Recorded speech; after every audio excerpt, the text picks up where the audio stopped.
Hello students, I hope you are doing well. आज हम enzymes के डिस्कशन को आगे बढ़ाएंगे और सेकेंड क्लास में हम पढ़ेंगे enzyme substrate interaction. Now enzyme का जो ओवरऑल पर्पस है वो सबस्ट्रेट को प्रोडक्ट में चेंज करना है, लेकिन उस प्रोडक्ट को बनने के लिए सबसे पहले एंजाइम को सबस्ट्रेट के साथ बाइंड करना होगा। इसका मतलब यह है कि जब तक सबस्ट्रेट अपने पर्टिकुलर एंजाइम के साथ बाइंड नहीं करेगा वो प्रोडक्ट में चेंज नहीं होगा और ये बहुत स्पेसिफिक रिएक्शन होती है। तो चलिए आज समझते हैं हम एंजाइम सबस्ट्रेट इंटरैक्शन को इस क्लास में।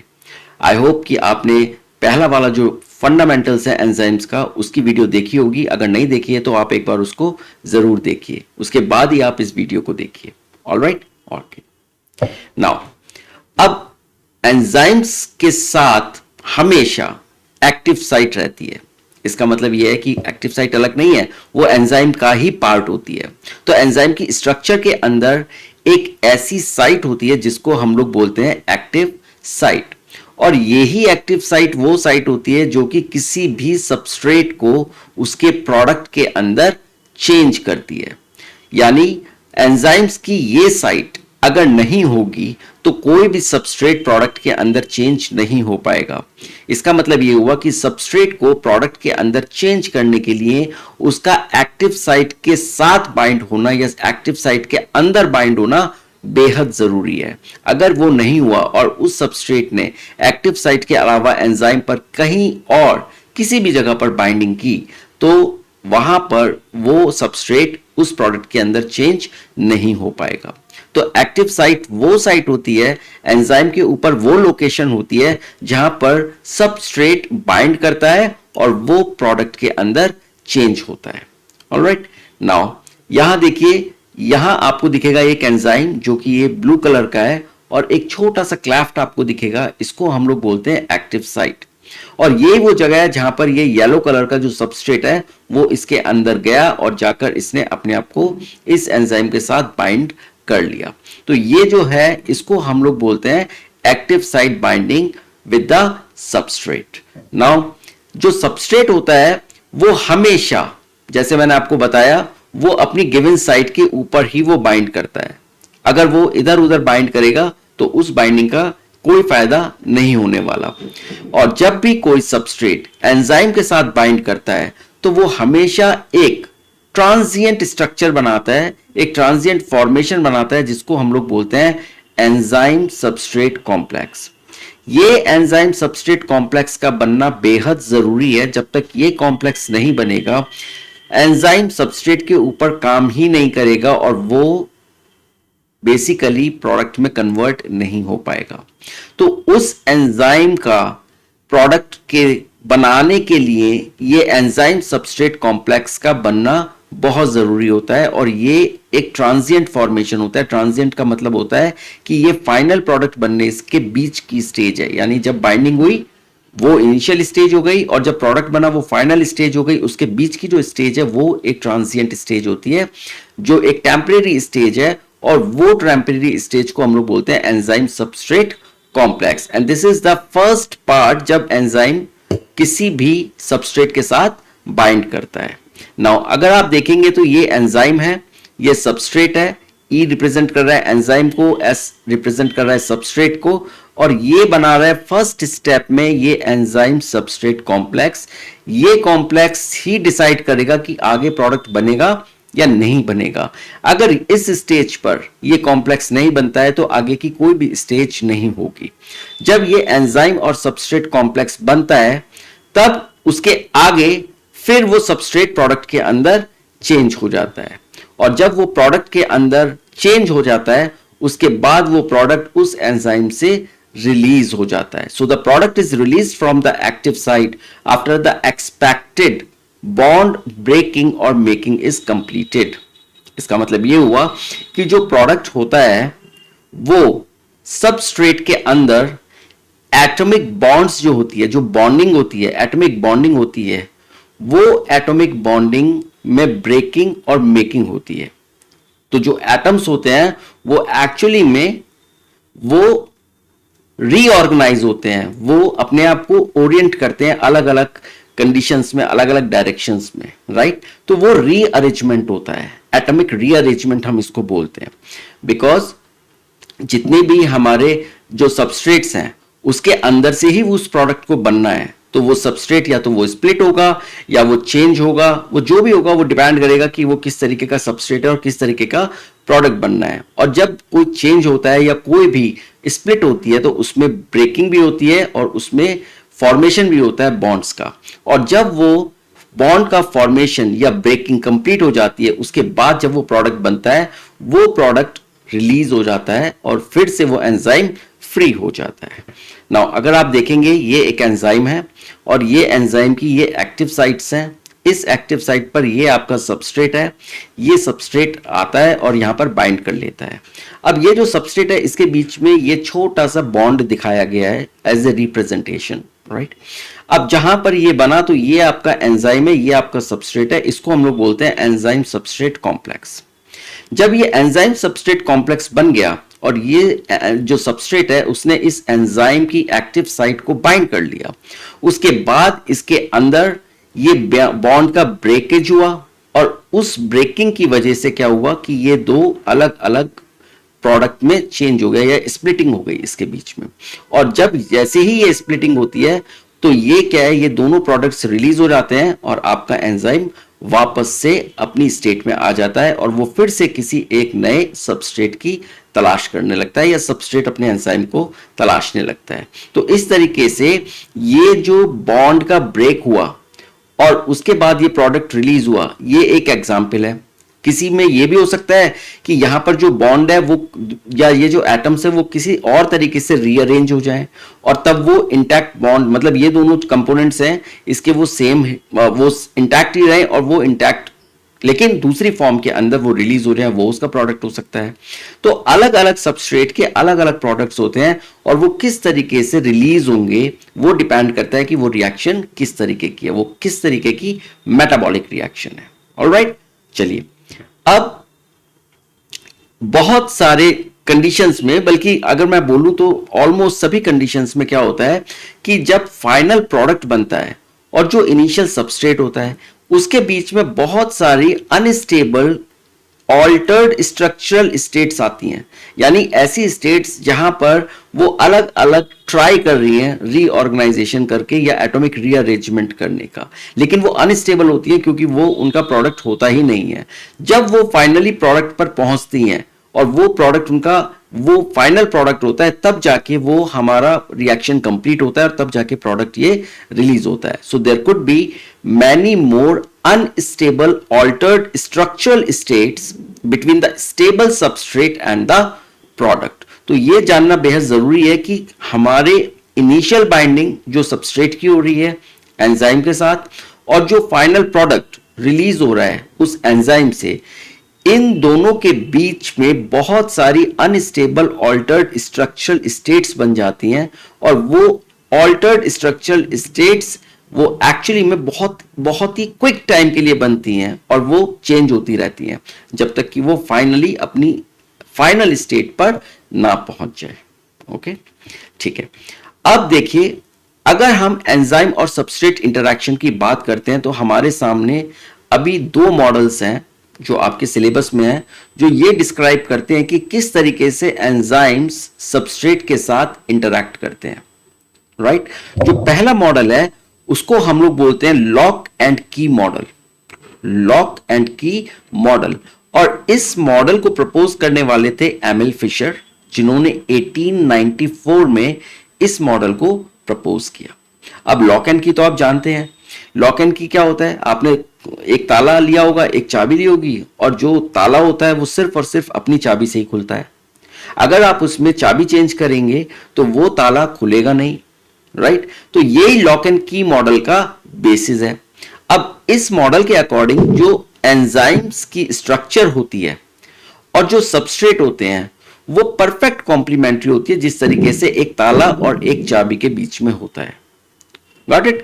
तो इसका मतलब यह हुआ कि एंजाइम और सबस्ट्रेट की जो स्ट्रक्चर है, जब बाइंडिंग होगी एक्टिव साइट में, वो एक्टिव साइट में दोनों की स्ट्रक्चर एक दूसरे को परफेक्टली फिट या कॉम्प्लीमेंट करनी चाहिए। जिस तरह से एक चाबी एक ताले के अंदर जाती है और वो उसको खोलने के लिए उसके अंदर जो खांचे बने होते हैं या उसके अंदर जो उसका स्ट्रक्चर होता है, आगे का जो पार्ट होता है जो लॉक के अंदर जाता है, वो जब तक लॉक के अंदर के पार्ट्स के साथ कॉम्प्लीमेंट नहीं होगा तब तक वो लॉक नहीं खुलेगा। तो इसको बोलते हैं हम लोग परफेक्ट फिट मॉडल। तो यहां देखिए ये एक एंजाइम है और इस एंजाइम का ये सबस्ट्रेट है। ये सबस्ट्रेट इस एंजाइम की एक्टिव साइट के अंदर परफेक्टली फिट हो रहा है, कोई चेंज नहीं हो रहा, ना तो इस सबस्ट्रेट की स्ट्रक्चर में चेंज हो रहा ना ही एंजाइम की स्ट्रक्चर में चेंज हो रहा है। यहां पर ये परफेक्ट फिट है जिसकी वजह से ये एंजाइम इस सबस्ट्रेट को प्रोडक्ट के अंदर चेंज कर देगा, राइट। और दूसरा जो मॉडल है उसको हम लोग बोलते हैं इंड्यूस्ड फिट मॉडल, राइट। क्या बोलते हैं हम इसको? Induced fit model. ये जो इंड्यूस्ड फिट मॉडल है ये बाद में आया और ये मॉडल आज अगर हम देखें तो ये एक्सेप्टेबल मॉडल है, जो बाकी के जितने भी और भी मॉडल्स हैं जो उन सबसे ऊपर जो अभी एक वेल एक्सेप्टेड मॉडल है वो हमारा इंड्यूस्ड फिट मॉडल है। इसके अकॉर्डिंग क्या होता है कि जो सबस्ट्रेट बाइंडिंग होती है वो बाइंडिंग क्या करती है, एक्टिव साइट के साथ अगर वो परफेक्ट फिट नहीं भी होती तो भी वो आपस में कुछ इस तरीके से एडजस्टमेंट करते हैं ताकि वो सबस्ट्रेट उस एक्टिव साइट के अंदर फिट हो जाए। इसका मतलब यह है कि 100% कॉम्प्लीमेंट्री की यहां पर जरूरत नहीं है। They should not be 100% complementary structure. जबकि ये जो एक्टिव साइट है वो थोड़ी सी फ्लैक्सिबल होती है और इस फ्लैक्सिबिलिटी की वजह से क्या है कि अगर 100% कॉम्प्लीमेंटरिटी नहीं भी है तभी भी सबस्ट्रेट उस एक्टिव साइट के अंदर जाके अपने आप को फिट कर लेगा क्योंकि एक्टिव साइट थोड़ा सा एडजस्ट कर लेगी। तो ये मॉडल बोलते हैं हम लोग इंड्यूस्ड फिट मॉडल। और इंड्यूस्ड फिट में क्या है कि इंड्यूस वर्ड है, इसका मतलब ये है कि जो सबस्ट्रेट बाइंडिंग है वो इस फिटिंग को इंड्यूस कर रही है। आप देखिए कि ये आपका सबस्ट्रेट है, ये आपका एंजाइम है। जब ये इसके अंदर जाता है अपनी साइट पर तो यहां पर ये इस तरह से परफेक्ट बाइंडिंग नहीं है इसकी, लेकिन यहां पर ये जो एक्टिव साइट है, ये एरोज जो है वो ये रिप्रेजेंट कर रहे हैं कि ये एक्टिव साइट अपने आप को इस सबस्ट्रेट को फिट करने के लिए एडजस्ट कर रही है। इसको हम लोग बोलते हैं इंड्यूस्ड फिट मॉडल। और इसकी सबसे बड़ा कैरेक्टरिस्टिक होता है कि जो एक्टिव साइट होती है वो फ्लैक्सिबल होती है, जबकि लॉक एंड की मॉडल के अंदर एक्टिव साइट को फ्लैक्सिबल नहीं माना गया और ना ही सबस्ट्रेट की स्ट्रक्चर को। अगर वो 100% कॉम्प्लीमेंट्री है तो ही बाइंडिंग होगी, अदरवाइज बाइंडिंग नहीं होगी। और यहां पर क्या है कि अगर वो 100% कॉम्प्लीमेंट्री नहीं भी है तभी भी जो एक्टिव साइट है वो इतनी फ्लैक्सिबल होती है कि वो उस सबस्ट्रेट को अकोमोडेट कर लेगी, राइट। आई होप आपको ये दोनों मॉडल समझ में आ गए होंगे। चलिए अब हम बात करते हैं रेट ऑफ रिएक्शन की। क्या होता है? जो रेट ऑफ रिएक्शन होता है या किसी भी प्रोसेस का जो रेट होता है वो ये मेजर करता है कि कितनी जल्दी जो रिएक्टेंट्स होते हैं वो प्रोडक्ट के अंदर चेंज हो जाते हैं या कितनी जल्दी ये रिएक्टेंट्स कंज्यूम हो जाते हैं over a given period of time. यानी कि हम एक टाइम देते हैं और एक टाइम हम लोग मेजर एक रखते हैं कि इस पर्टिकुलर टाइम में वो कितनी जल्दी हो रहे हैं। अब वो पर सेकंड भी हो सकती है रेट ऑफ रिएक्शन या पर मिनट भी हो सकता है। अगर वो गिवन टाइम सेकंड्स में है तो हम देखेंगे कि एक सेकंड के अंदर कितना प्रोडक्ट बन रहा है। अगर वो पर मिनट में है तो हम देखेंगे कि एक मिनट के अंदर कितना प्रोडक्ट बन रहा है। अगर हम आवर में रेट को मेजर करेंगे तो हम लोग ये देखेंगे कि एक आवर के अंदर कितना प्रोडक्ट बन रहा है। तो in a period over a given period. अब ये जो गिवन पीरियड है वो हमारी जो रिएक्शन है वो डिसाइड करती है कि हम किस तरीके से उसको मेजर करना चाहते हैं। ऑलराइट, चलिए अब ये जो रेट है इसको हम लोग रिप्रेजेंट करते हैं delta P by delta T. अब जो इसमें प्रोडक्ट है ये डेल्टा है, इसका मतलब चेंज है, राइट, सबस्ट्रेट का प्रोडक्ट के अंदर चेंज। और डेल्टा टी है ये हमारा फाइनल और इनिशियल टाइम का डिफरेंस है। अब ये देखिए कि ये जो हमारा डेल्टा पी है ये है हमारा न्यूमरेटर और डेल्टा टी है हमारा डिनोमिनेटर। अब जो न्यूमरेटर होता है अगर ये न्यूमरेटर बड़ा होगा और डिनोमिनेटर छोटा होगा तो इसका मतलब ये है कि ये हमारा जो प्रोडक्ट है ये जो रेट है हमारा बढ़ जाएगा। लेकिन अगर हमारा टाइम ज़्यादा लग रहा है और प्रोडक्ट जो है हमारा जो न्यूमरेटर है वो कम है तो इसका मतलब ये है कि हमारा रेट कम हो जाएगा। तो यहाँ पर जो रेट है वो delta P by delta T से रिप्रेजेंट होता है। और अगर हम किसी भी रिएक्शन की डायरेक्शन को भी इंक्लूड कर लेते हैं अपनी स्टडी में, अब वो direction north east south west नहीं है, वो डायरेक्शन या तो फॉरवर्ड डायरेक्शन होगी या वो रिवर्स डायरेक्शन होगी। बहुत सारी जो रिएक्शंस होती हैं हमारी बॉडी के अंदर वो, और अधिकतर रिएक्शंस वो रिवर्सिबल रिएक्शंस होती हैं। तो वो रिवर्सिबल रिएक्शंस का मतलब ये है कि जो हमारा एंजाइम है और जो जब प्रोडक्ट और सबस्ट्रेट है तो वो क्या करते हैं कि वो सबस्ट्रेट अगर प्रोडक्ट में चेंज हो रहा है तो हम उसको बोलते हैं फॉरवर्ड रिएक्शन, और अगर हमारा प्रोडक्ट वापस से सबस्ट्रेट बना रहा है तो उसको हम लोग बोलते हैं रिवर्स रिएक्शन। तो अगर हम डायरेक्शन को भी स्पेसिफाई कर लेते हैं तो ये एक वेक्टर क्वांटिटी बन जाती है और हम इसको बोलते हैं वेलोसिटी। अब ये चीज आपने फिजिक्स में बड़े अच्छे से पढ़ी होगी, right. Scalar quantities, vector quantities क्या होती हैं, जब डायरेक्शंस इंक्लूड हो जाती हैं किसी भी मेजरमेंट में या किसी भी हमारे जो यूनिट्स में, तब हम उसको वेलोसिटी यहां पर बोलेंगे इस रेट को लिए। ऑलराइट, तो ये है हमारी रेट ऑफ रिएक्शन। अब अगर हम बात करें जो हमारी प्रोसेसेस होती हैं एंजाइम्स की, वो फिजिकल प्रोसेस होती है या केमिकल प्रोसेसेस होती हैं। अब ये दोनों ही प्रोसेसेस होती हैं। अब फिजिकल प्रोसेसेस क्या होती हैं, अगेन फिजिकल प्रोसेसेस ऐसी प्रोसेसेस होती हैं जिसके अंदर किसी भी तरीके का कोई एटॉमिक रीअरेंजमेंट नहीं होता, राइट, कोई बॉन्ड नहीं टूटेगा, नया बॉन्ड नहीं बनेगा। तो जब इस तरीके की प्रोसेसेस होती हैं उसको हम लोग फिजिकल प्रोसेस बोलते हैं। केमिकल प्रोसेस में क्या होगा कि केमिकल प्रोसेसेस के अंदर हमारा जो केमिकल बॉन्ड है वो टूटते भी हैं और नए बॉन्ड्स बनते भी हैं। तो जो रेट ऑफ फिजिकल और केमिकल प्रोसेसेस होती हैं वो टेम्परेचर से बहुत ज्यादा इन्फ्लुएंस्ड होती हैं, particularly in case of enzyme. अब अगर हम देखें तो जो रेट होता है वो अगर फॉरवर्ड रिएक्शन है, राइट, तो वो अगर 10 डिग्री चेंज आता है, यानी फॉरवर्ड रिएक्शन में अगर 10 डिग्री का चेंज आ गया तब वो रेट डबल हो जाता है, और रिवर्स में वही डिक्रीज हो जाता है हाफ में, राइट। तो हम इसको बोलते हैं rate doubles, that means in forward reaction, और decreases by half reverse reaction for every 10 degree Celsius change in either direction. Alright, तो हम उस तरीके से हम इसको देखते हैं। नाउ अगर आप देखें ये जो रेट है, ये रेट बहुत इंपॉर्टेंट होता है और ये रेट आपकी रिएक्शन को डिसाइड करता है कि आपकी रिएक्शन कितना ज्यादा क्विक हो रही है। इन enzyme catalyzed reactions, rate would be vastly higher than in the same uncatalyzed reaction. अब चलिए हम दो रिएक्शंस को कंपेयर करते हैं। एक रिएक्शन मतलब रिएक्शन सेम है, राइट, हम दो कंडीशंस में हम इसको कंपेयर कर रहे हैं। पहली कंडीशन क्या है कि हम इसमें कोई एंजाइम यूज नहीं करेंगे, और दूसरी कंडीशन क्या है कि हम इसमें एंजाइम यूज करेंगे और फिर देखेंगे कि उसका रेट ऑफ रिएक्शन कितना बढ़ जाता है। अब ये एक एग्जाम्पल है, इसमें हम लोग कार्बन डाइऑक्साइड को वाटर के साथ रिएक्ट कराते हैं और हम बनाते हैं कार्बोनिक एनहाइड्रेस एंजाइम की प्रेजेंस में कार्बोनिक एसिड, राइट।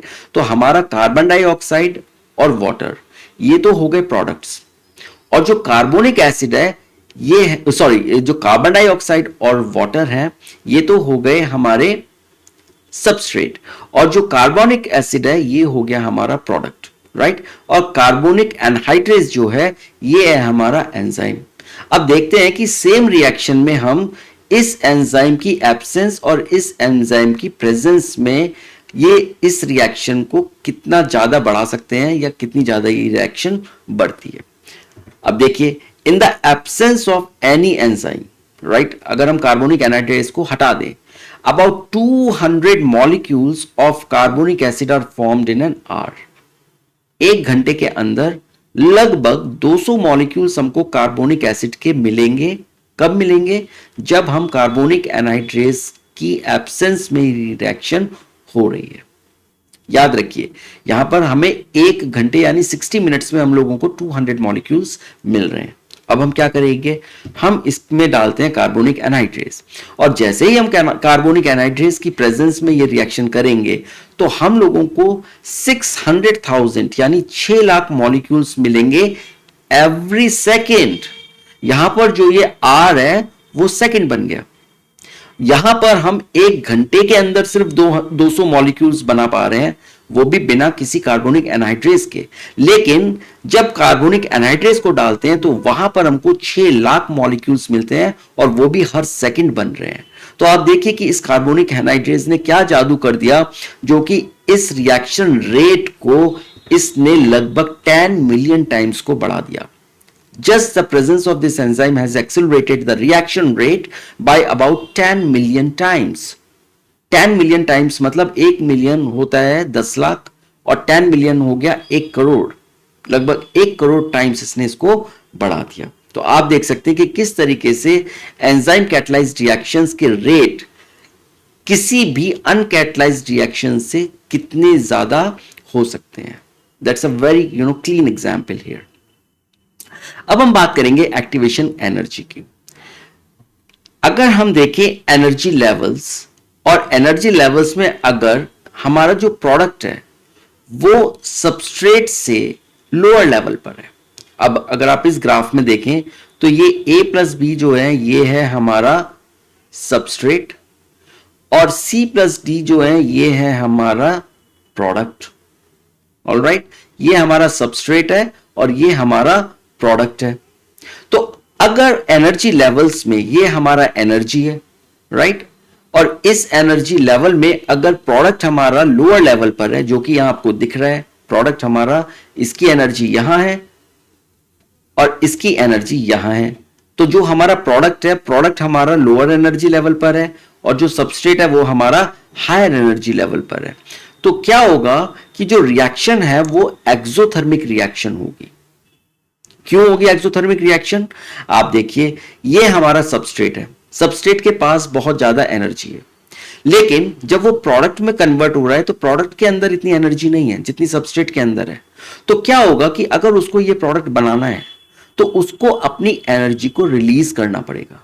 तो जब वो नीचे लोअर एनर्जी स्टेट में आएगा तो वो उस एनर्जी को रिलीज करेगा, और यूजुअली ये जो एनर्जी रिलीज होती है वो हीट की फॉर्म में होती है। इसलिए बिकॉज ये हीट यहां पर जनरेट हो रही है, हम इसको बोलते हैं एक्सोथर्मिक रिएक्शन। अब अगर ये चीज उल्टी हो जाए, इसका मतलब ये कि यहां पर सबस्ट्रेट की जगह तो प्रोडक्ट आ जाए, इसकी एनर्जी लेवल तो यहां हो जाए और सबस्ट्रेट का एनर्जी लेवल डाउन हो जाए, तो उस केस में क्या है, सबस्ट्रेट के अंदर कम एनर्जी है, प्रोडक्ट को ज्यादा एनर्जी चाहिए। तो क्या होगा, ये सबस्ट्रेट एनवायरमेंट से एनर्जी को एब्जॉर्ब करेगा, और एब्जॉर्ब करेगा तो ये बन जाती है एंडोथर्मिक रिएक्शन। तो याद रखिए कि अगर एनर्जी लेवल प्रोडक्ट का कम है, सबस्ट्रेट का ज्यादा है, तो रिएक्शन होगी हमारी एक्सोथर्मिक। और अगर हम इसको अपोजिट कर दें, इसका मतलब जो सबस्ट्रेट की जो एनर्जी है वो है कम और प्रोडक्ट की है ज्यादा, तो ये बन जाएगी एंडोथर्मिक रिएक्शन। यहां पर आपका एब्जॉर्प्शन होगा एनर्जी का। आई होप ये कॉन्सेप्ट आपको क्लियर हो गया होगा। चलिए, अब किसी भी रिएक्शन में जो सबस्ट्रेट होता है उसको बहुत ज्यादा हाई एनर्जी स्टेट से निकलना पड़ता है, या उसको एक ट्रांजिशन स्टेट हम लोग बोलते हैं, वहां से उसको गुजरना पड़ता है, तब जाके वो प्रोडक्ट बनता है। अब देखिए, ये हमारा सबस्ट्रेट है, राइट, यहां पर, और ये सबस्ट्रेट अगर यहां कोई एंजाइम नहीं है तो इसको यहां तक जाना पड़ेगा, इस एनर्जी लेवल तक इसको जाना पड़ेगा, फिर इस एनर्जी लेवल को इसको क्रॉस करके और तब जाके ये प्रोडक्ट बनाएगा। Is this clear? इसका मतलब ये हुआ कि सबस्ट्रेट को डायरेक्टली प्रोडक्ट बनाने के लिए, हालांकि आप देखिए कि जो सबस्ट्रेट की एनर्जी है वो प्रोडक्ट से ज्यादा है, तो ऐसा नहीं है कि ये सबस्ट्रेट यहां से डायरेक्टली सीधे प्रोडक्ट पे चला गया, राइट, इसको फिर भी इस बैरियर को क्रॉस करना पड़ेगा, इसको वहां तक जाना पड़ेगा, इस ट्रांजिशन स्टेट तक, और ट्रांजिशन स्टेट में जाने के बाद से इसको वापस प्रोडक्ट में नीचे आना पड़ेगा। यह है जब जहां पर हमारी जो एंजाइम नहीं है, राइट। अब क्या होता है, हम इसमें एंजाइम डाल देते हैं, तो जब हम इसमें एंजाइम डालेंगे तो उससे क्या होगा कि जो हमारी पोटेंशियल एनर्जी है, अब वो उसको वहां तक नहीं जाना, इसकी ट्रांजिशन स्टेट इतनी ऊंची नहीं है एनर्जी लेवल पर, उसकी ट्रांजिशन स्टेट कम हो गई, और अब इसको थोड़े से बैरियर को क्रॉस करना पड़ेगा और ये सबस्ट्रेट प्रोडक्ट बन जाएगा। तो ये जो रेड वाली आप लाइन देख रहे हो और ये पिंक वाली लाइन देख रहे हो, इसमें आप डिफरेंस देखो कि एंजाइम डालने से और एंजाइम ना डालने से ये ट्रांजिशन स्टेट कहां से कहां आ गई। अगर आप एंजाइम यूज कर रहे हैं तो ट्रांजिशन स्टेट यहां है, सॉरी यहां है, और अगर आप एंजाइम यूज नहीं कर रहे हैं तो ट्रांजिशन स्टेट आपकी ऊपर है। अब ये जो आपकी एनर्जी है, राइट। अब क्या हो रहा है कि ये जो डिफरेंस आ रहा है आपका इस एवरेज एनर्जी कंटेंट का, इसको हम लोग बोलते हैं एक्टिवेशन एनर्जी। क्या बोलते हैं हम इसको? Activation energy. तो एंजाइम्स करते क्या है आखिर? वो क्यों इतना आसानी से इतने मिलियंस ऑफ टाइम्स रिएक्शंस को बढ़ा सकते हैं? वो इसलिए बढ़ा सकते हैं क्योंकि एंजाइम्स क्या करते हैं, वो हमारी एक्टिवेशन एनर्जी को लोअर कर देते हैं, कम कर देते हैं। हमेशा याद रखिए, enzymes always lower the activation energy. और ये क्वेश्चन नीट में बहुत बार पूछा गया है, राइट। तो एंजाइम्स क्या करेंगे, वो हमेशा always they lower the activation energy. और उसकी वजह से क्या है कि जो ये प्रोडक्ट है, जहां वो कम प्रोडक्ट बन रहे थे, वो बैरियर इसको क्रॉस नहीं करना पड़ेगा इतना ऊंचा, राइट। वो फटाफट फटाफट से वो उसको प्रोडक्ट के अंदर चेंज हो जाएंगे। आप ऐसे समझिए कि एक दीवार है, राइट, एक ऊंची दीवार है और यहां पर बहुत सारे लोग खड़े हुए हैं। अब इसमें से कुछ ही लोग उस दीवार को स्केल करके और दूसरी साइड जा सकते हैं। और अगर ये दीवार को आप तोड़ दें और इसकी हाइट को आप कम कर दें, तो अब क्या होगा, यहां पर जितने भी लोग हैं वो बड़े आराम से इसको क्रॉस करके दूसरी साइड जा सकते हैं। यही काम एंजाइम ने किया। एंजाइम ने क्या किया, ये जो बैरियर था, ये एक्टिवेशन एनर्जी का, इसको लोअर कर दिया। और इस लोअर एक्टिवेशन एनर्जी की वजह से क्या है कि अब सबस्ट्रेट बड़े आराम से प्रोडक्ट के अंदर चेंज होने लगे। और यही काम करता है एंजाइम। यही वो मैजिक है जिसकी वजह से कोई भी एंजाइमेटिक रिएक्शन अचानक से बहुत ज्यादा प्रोडक्ट को बनाना शुरू कर देती है एज कंपेयर टू उसी की नॉन एंजाइमेटिक कंडीशंस। क्लियर? अब हम बात करेंगे मेटाबॉलिक पाथवेज की। तो अब क्या है कि आपको पता है कि हमारे पास अलग अलग एंजाइम्स होते हैं और वो अलग अलग यूनिक मेटाबॉलिक रिएक्शंस को कैटलाइज करते हैं, राइट। तो होता क्या है कि कभी कभी हमारे अंदर, या कभी कभी तो नहीं बोलूंगा बल्कि हमारे अंदर तो अक्सर जो हमारे स्टेप्स हैं वो मल्टी स्टेप्स ही होते हैं। जो हमारी बॉडी की रिएक्शंस होती हैं, मल्टी स्टेप का मतलब होता है कि हमारे अंदर ऐसी रिएक्शंस होती हैं जो एक दूसरे से जुड़ी हुई होती हैं। इसका मतलब ये है कि हर एक स्टेप जो है वो कैटलाइज होता है अलग अलग एंजाइम से, राइट। और जब ये पूरा का पूरा एक पूरा कॉम्प्लेक्स बन जाता है, इसको हम लोग बोलते हैं मेटाबॉलिक पाथवे। तो मेटाबॉलिक पाथवे कोई एक सिंगल रिएक्शन नहीं है। मेटाबॉलिक पाथवे हमारी डिफरेंट रिएक्शंस जो एक दूसरे के साथ जुड़ी हुई हैं और जो अलग अलग एंजाइम से कैटलाइज होती हैं, उसके कॉम्प्लेक्स को हम लोग बोलते हैं। अब समझिए इस डायग्राम से, यहां पर ये हमारा सबस्ट्रेट है जो कि सब्सटेंस लिखा हुआ है। अब ये सब्सटेंस एज ए सबस्ट्रेट जब इस एंजाइम नंबर 1 के साथ इसकी एक्टिव साइट में बाइंड करेगा, तो ये एंजाइम नंबर 1 अपना प्रोडक्ट बना देगा। तो हम इसको लिख देते हैं फॉर एग्जांपल P1।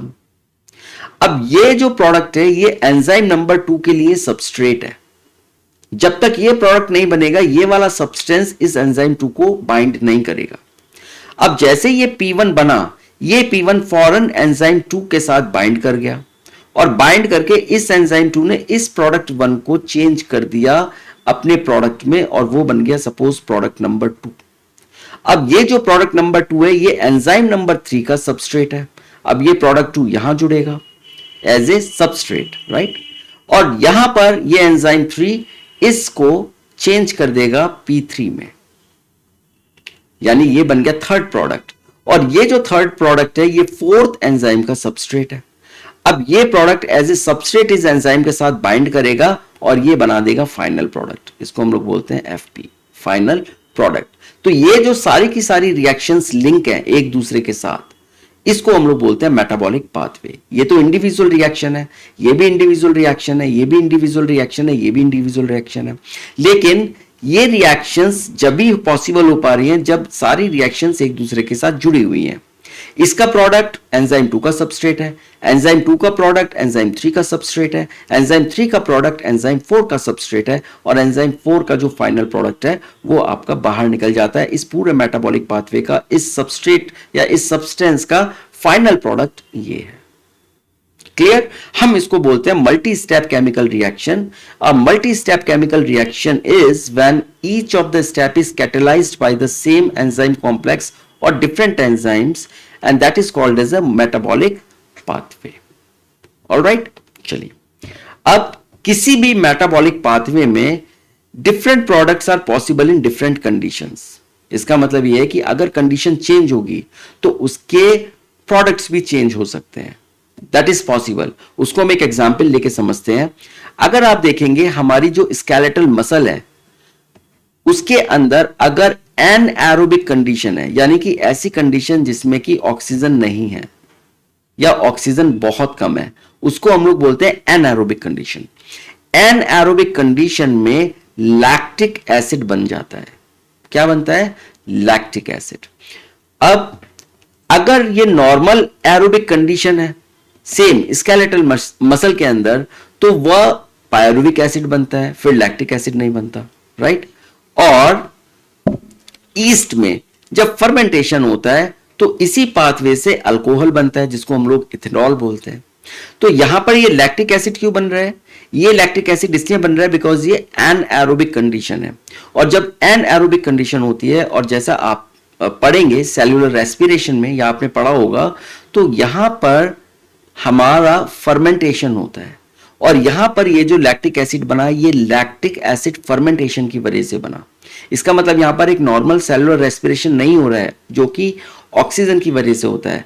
ऑक्सीजन की एब्सेंस में या ऑक्सीजन की कम क्वांटिटी की वजह से यहां पर लैक्टिक एसिड बन रहा है. और वो इसलिए बन रहा है क्योंकि सेल ने तुरंत स्विच कर लिया फर्मेंटेशन को, क्योंकि उसको तो एनर्जी की नीड है, उसको एनर्जी चाहिए.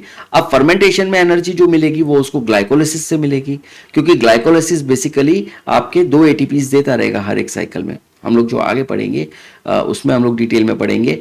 तो यहां पर जो लैक्टिक एसिड है वो क्या कर रहा है? वो एक्यूमुलेट हो रहा है यहां पर, और वो रीजनरेट कर रहा है हमारे NADH को.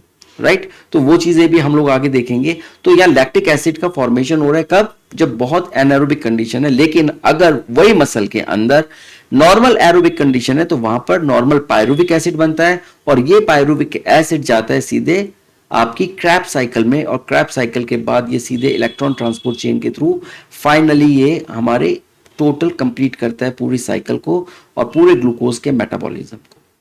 ऑलराइट? और ईस्ट के अंदर क्या होता है? ईस्ट के अंदर अल्कोहल फर्मेंटेशन होता है, यानी फर्मेंटेशन यहां पर भी हो रहा है स्केलेटल मसल में, और फर्मेंटेशन ईस्ट में भी हो रहा है. लेकिन यहां पर उसी पाथवे में अल्कोहल बन रहा है, लेकिन स्केलेटल मसल के अंदर वो पाथवे के अंदर लैक्टिक एसिड बन रहा है. इसीलिए in a metabolic pathway different products are possible in different conditions. Right? तो आई होप कि आपको ये वाला जो पार्ट है एंजाइम का ये समझ में आ गया होगा. अगर नहीं आया तो आप इस वीडियो को दोबारा से देख सकते हैं, समझ सकते हैं. राइट? या अपने टीचर्स हैं उनकी मदद ले सकते हैं. अब हम आगे आपसे मिलेंगे इसके थर्ड पार्ट में. तब तक आप अपना ध्यान रखिए. Take care and thank you.